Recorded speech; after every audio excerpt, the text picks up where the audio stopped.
Hello welcome to 10x vibes. Divorce insurance की next episode को शुरू करते हैं। एपिसोड के स्टार्ट में हम कीजुन और हेंद्यूल को देखते हैं। कीजुन सो रहा होता है और काफी देर बाद जब वो जागता है तो देखता है कि हेंद्यूल मजे से नीटिंग कर रही होती है और उसने अपने आसपास ढेर सारे स्नैक्स मंगा के रखे होते हैं। कीजुन उससे पूछता है कि तुमने ये सब किस लिए मंगवाया, तो हेंद्यूल कहती है कि कोई भी हमें यहाँ पे मुफ्त में सोने नहीं देता, तो इसीलिए मुझे ये सब मंगवाना पड़ा। तो कीजुन कहता है कि तुमने मुझे जगाया क्यों नहीं, तो हेंद्यूल कहती है कि तुम काफी थके हुए लग रहे थे, इसीलिए मैंने तुम्हें सोने दिया। तो कीजुन हेंद्यूल से पूछता है कि तुम ये क्यों बुनाई करती हो, तो हेंद्यूल कहती है कि मुझे इससे खुशी मिलती है। बुनाई करने से मुझे ऐसे लगता है कि मैं अपने पास्ट की गलतियों को सुधार रही हूँ और बुनाई करने के बाद मेरा गुस्सा भी ठंडा हो जाता है। तो कीजुन कहता है कि फिर मुझे भी सीखनी चाहिए। तो हेंद्यूल उसे कहती है हाँ, मैं तुम्हें सिखा सकती हूँ। फिर कीजुन कहता है कि चलो कहीं दिमाग शांत करने चलते हैं। वो दोनों एक मॉल में चले जाते हैं। हेंद्यूल कहती है कि दिमाग शांत करने के लिए ये बड़ा अजीब सा तरीका है। चलते चलते कीजुन को ऑनियंस नजर आते हैं और वो ज्यादा सारे मिल रहे होते हैं। तो कीजुन हेंद्यूल से कहता है कि तुम भी ले लो, मैं ज्यादा लूंगा तो खराब हो जाएंगे।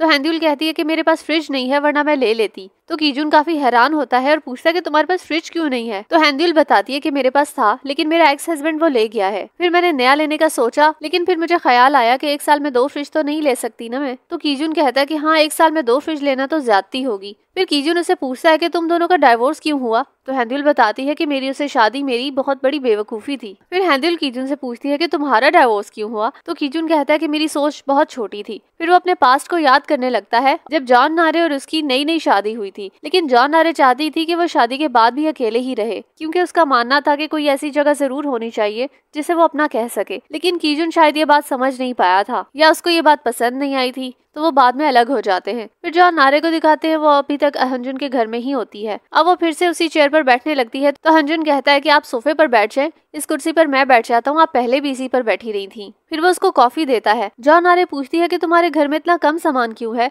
तो हंजुन बताता है कि मेरी एक्स वाइफ को घर डिकोर करने का बहुत शौक था, घर पे बहुत सारा सामान इकट्ठा हो गया था। मैं जब भी घर आता था कोई नई चीज देखता था, आहिस्ता आहिस्ता वो सामान मुझसे ज्यादा जरूरी हो गया। तो फिर मैंने फैसला किया कि मैं अपने लिए एक ऐसी जगह बनाऊंगा जो सिर्फ मेरे लिए होगी। तो जॉन नारे कहती है कि हाँ, मैं समझ सकती हूँ, अपनी जगह होने की एक अलग ही फीलिंग होती है। फिर जॉन नारे पीछे पड़े हुए पत्थर के बारे में पूछती है कि ये क्या है। तो हंजुन बताता है कि एक बार मैं और कीजुन फिशिंग करने के लिए गए थे। हम लोग पेट्स की बातें कर रहे थे और मेरी नजर इस पत्थर पे पड़ गई, तो मैंने इसको अपना पेट रॉक ही बना लिया, ये सोच करके ये कभी मुझे जज नहीं करेगा और ना ही कभी मुझसे नाराज होगा और ना ही मुझे इसके नखरे उठाने पड़ेंगे। ये सुनकर जॉन नारे भी हंसने लगती है। फिर हेंद्यूल को देखते हैं जो अपनी चीजें ले रही होती है। तभी हेंद्यूल को उसका एक्स हस्बैंड मिल जाता है। वो हेंद्यूल के पास आकर उसे तंग करने लगता है और कहता है कि तुम हमारी जासूसी कर रही हो, तुम्हें मैंने कहा था कि मुझसे दूर रहना। हेंद्यूल क्योंकि इंट्रोवर्ट होती है, इसीलिए वो उसको देखकर घबरा जाती है और वहाँ से जाने की कोशिश करती है, लेकिन गलती से उसका सारा सामान ही गिर जाता है। वो सामान उठाने लगती है तो वो उसकी ट्रॉली छेड़ने लगता है और हेंद्यूल को गुस्सा आ जाता है। वो उठकर उस पर चीखने लगती है कि अब बस करो। ये सुनकर सारे लोग उनकी तरफ देखने लगते हैं। फिर कीजुन भी वहाँ पर आ जाता है। वो उसकी ट्रॉली में अपनी ट्रॉली को जोर से दे मारता है और कीजुन को देखकर उसको वहाँ से जाना ही पड़ता है। फिर कीजुन हेंद्यूल के सामान उठाने में उसकी मदद करता है। फिर हम हंजुन को देखते हैं जो जॉन नारे को बाहर तक छोड़ने आया होता है। जॉन नारे उसको कहती है कि अगली बार मैं अपनी चेयर लेकर आऊंगी। अगली बार का सुनकर हंजुन घबरा जाता है और कहता है कि ये दोबारा मेरे घर क्यों आएगी। फिर हम जॉन नारे के सीनियर को देखते हैं। वो किसी को कॉल कर रहे होते हैं और बहुत खुश हो रहे होते हैं। इसके बाद हम एक पर्सन को देखते हैं जिसकी शक्ल तो नहीं दिखाई जाती, लेकिन वो कीजुन या उसके किसी टीम मेंबर का पीसी छेड़ रहा होता है और कुछ इन्फॉर्मेशन निकाल रहा होता है। नेक्स्ट डे मीटिंग में जॉन नारे कीजुन से पूछती है कि अगले 6 मंथ में डाइवोर्स रेट को 0 करने की तुम्हारे पास क्या स्ट्रेटेजीज हैं। तो कीजुन कहता है कि स्ट्रेटेजीज तो बहुत सारी हैं, जैसा कि हम उन कपल्स पर नजर रख सकते हैं जिनकी डाइवोर्स होने के चांसेस ज्यादा होते हैं। हम उनको सर्विसेज प्रोवाइड कर सकते हैं, जैसा कि ट्रिप, डिनर या थेरेपी वगैरह। इसके बाद मिस्टर देबुक सर्विसेज के लिए अपने किसी दोस्त की कंपनी को रिकमेंड करना चाह रहे होते हैं।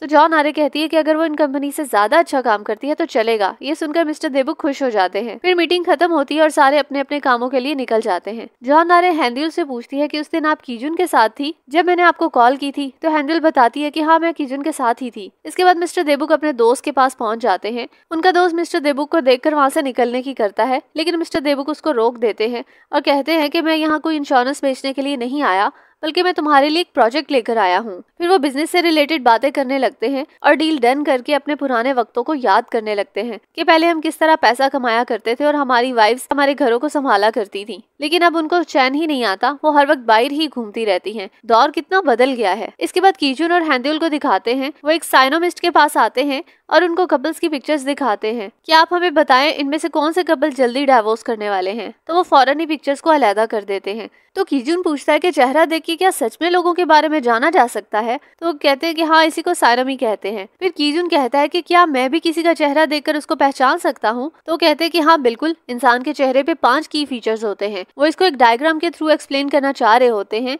लेकिन उनको पेपर नहीं मिलता। तो कीजुन कहता है कि आप मेरे चेहरे पर भी निशान बना सकते हैं, और हैंड्यूल कहती है कि मैं भी तैयार हूँ। फिर वो दोनों के फेसेस को निशानों से भर देते हैं। फिर कीजुन और हैंड्यूल जब कार में वापस आते हैं तो एक दूसरे को देखकर हंस रहे होते हैं। फिर वो अपना अपना फेस साफ करते हैं, तभी कीजुन को एक कॉल आती है और वो कॉल FSS इंश्योरेंस डिवीजन के मैनेजर की होती है। वो कहता है कि आपकी प्रोडक्ट डेवलपमेंट के दौरान कुछ रूल्स का वायलेशन किया गया है, तो आपको FSS ऑफिस आना होगा। और यहीं पर हमारा ये पार्ट खत्म हो जाता है। अगर आपको ये पार्ट अच्छा लगा तो इसको लाइक करना और मेरे चैनल को सब्सक्राइब भी। मिलते हैं नेक्स्ट पार्ट में। बाय।